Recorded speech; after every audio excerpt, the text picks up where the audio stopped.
Thanks, Tim, and good morning from Madrid. Look, I'd just like to take this as an opportunity to run through Rafaella Resources, explain a little bit about who we are. There's limited time, so it's a real helicopter flight across the portfolio.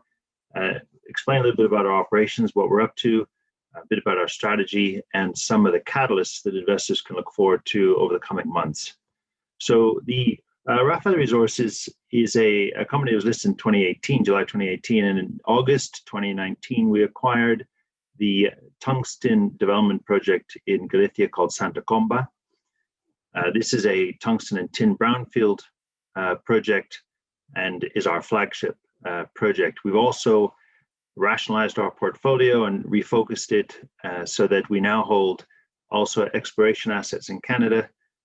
Those assets are focused very much on metals that are seen to be to benefit most from the advances in technology. So we're looking at copper, cobalt, nickel, platinum group elements. And as Tim said, we recently acquired the Midrum-Laforce platinum group element copper nickel projects in northern Quebec that was completed last year.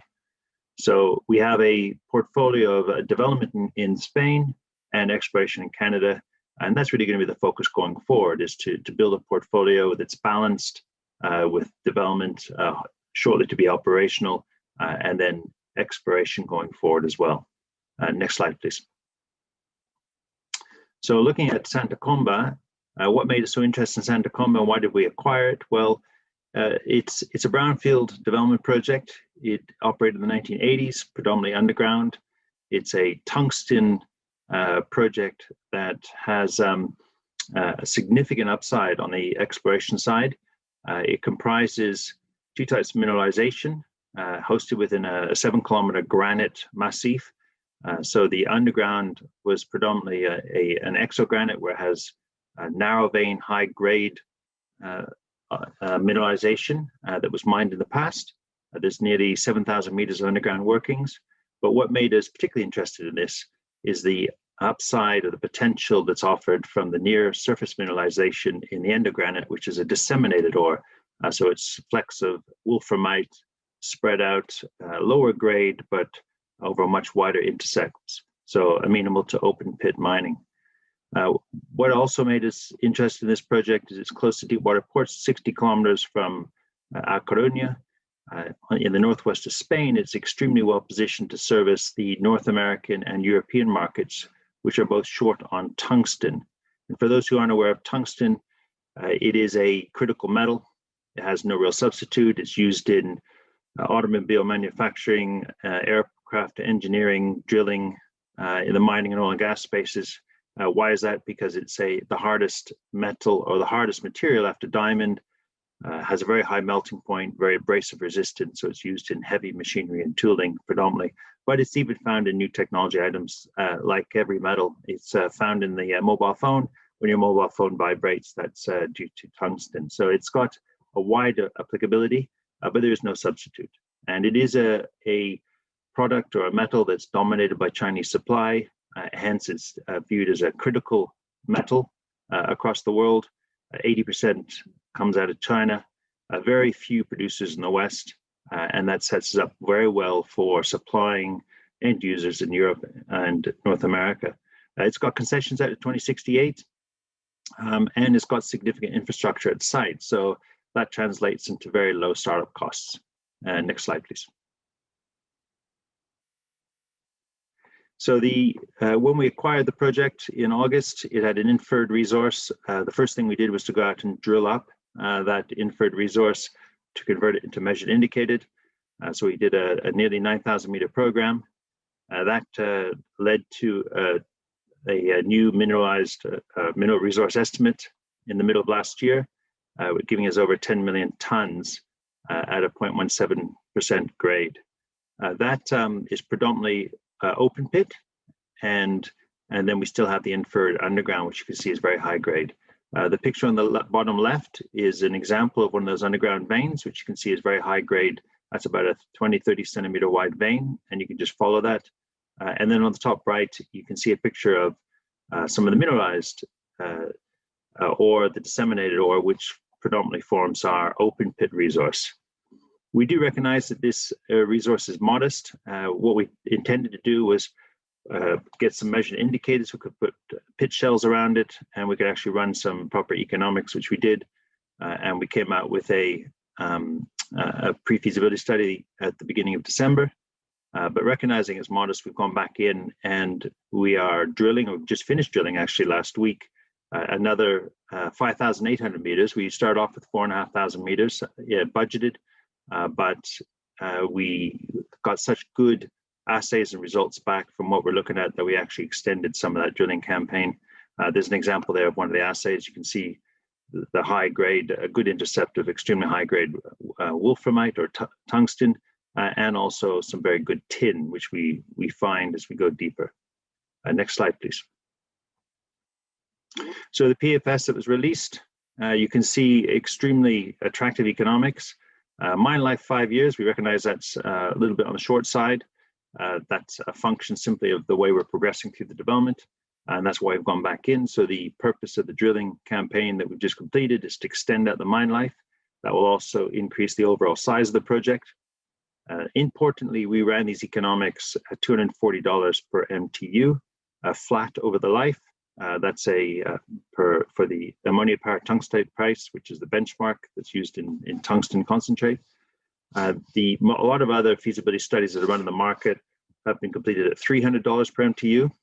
So we're sort of underselling ourselves a little bit when we did this, but when we did the PFS, the price was sitting down at about $225, $230. The price is now sitting at $275. We've seen a significant step up in the price of tungsten, and we're quite bullish on tungsten going forward. It's one of the reasons we're in this project. And so when we rerun our feasibility study, we'll have an increased resource that comes through from our drilling campaign. We should see improved pricing. We should also see improved recovery as well as we complete some further test work on a bulk sample that we're currently processing at Grinding Solutions in the UK. So some good upgrades coming forward we would expect over the next couple of months as the results come in from our various programs. Interesting to note that when we ran our economics before, our NPV, if we ran it at $300 flat, our NPV doubled. So it really is sensitive to price, and the improvement of price that we see in the market should have a material impact. Next slide, please. We do have, the PFS was focused around the open pit, but we do have an underground operation, as I mentioned in the resource. We have a high grade underground. We have started development of that, and we are expecting to get first production of concentrate out of that in September. That would just come from some ore stockpiles that was left behind. We're starting off very small on this with a pilot plant to allow us to better understand some of the mineralization or the processing ahead of developing the larger plant that will support the open pit, for which the underground would also be a supplemental feed. But it does mean that we are advancing some of our work at the moment. We've got underground contractors coming in, and they'll be getting access to these ore stockpiles over the next 2 months. So really a lot of activity going on at site, and a real drive to push this, open up this mine as quickly as possible. Next slide, please. A quick overview, and this is important from the catalysts going forward. So we have this bulk sample that will that's nearly complete with concentrate, final concentrate, saleable concentrate we're expecting to produce that we'll send out to off-takers that have expressed interest. Our drilling campaign's now finished, so we'll have an updated resource report. That will feed into an updated feasibility study, which will allow us to finalize our funding. We've had plenty of people come to us expressing interest to provide funding for this. As you saw from the PFS, the economic slide, a very, very low capital startup cost, currently sitting around 11 million Australian dollars. That might increase that marginally, but you can see it's very small for a project. So next slide, please. Our exploration portfolio, we're really excited about that as well. It offers some fantastic exposure to nickel and copper, and also some cobalt and platinum group elements. We have a project in Yukon that's very early stage, and we've had some good rock chip sampling and sort of early test work from there, which we completed last year. But the real focus in Canada at the moment really is Midrim of the Force, which we picked up in the last year. Next slide, please. So in terms of Midrim of the Force, you can see it is a very high-grade sulfide deposit. It's got intercepts of, as you see, 4, 5, 10, 15 meters, whatever, with very, very high-grade nickel and copper grades. Extremely exciting. These are fairly small pods, and one of the focus that we've had since we've taken over these assets is to do some deeper work to see if we can identify the source of these sulfide high-grade deposits. Next slide, please. So what we completed in February was a low-frequency heli-borne VTEM, which was flown over to penetrate deeper into these claims and see if we can identify some interesting anomalies that may point us to the source of these sulfide pods or mineralization. And we did successfully come across a very high priority, interesting anomaly that we are now focusing on. And next week, we'll be completing a fixed loop time ground floor EM survey to allow us to put in place a drill target. So we're looking to advance this really as quickly as possible as well. Extremely exciting, very high grade opportunity, so much so that we've had a number of parties come to us looking to get in and support us on this. Next slide, please. So a quick summary, a quick look at the company. It was a clean shell when it was listed in 2018. It means that we were not overburdened by enormous amounts of shares. We recently completed a very successful 4.25 million private placement, which was oversubscribed. We have a good spread of supportive shareholders. And you know, when you look at the economics of the project, and particularly when you look at the very low capital cost to get started, we would see this as a tremendous value play for anybody wanting to come in. Next slide, please. So a quick summary, we have a development project with a number of permits in place, opportunity to move forward very quickly. And then we have a portfolio of some very high grade exploration assets that provide some very large blue sky opportunity for investors coming in. So we think we offer a good balanced risk profile for any investors with significant value, a significant value proposition. And that's Rafaella in a nutshell. Hopefully give you some flavor for the company, and I'm open to any questions. Thank you. Thanks, Steve. Bang on time, thank you. Now, just some questions in regards to the pricing of tungsten.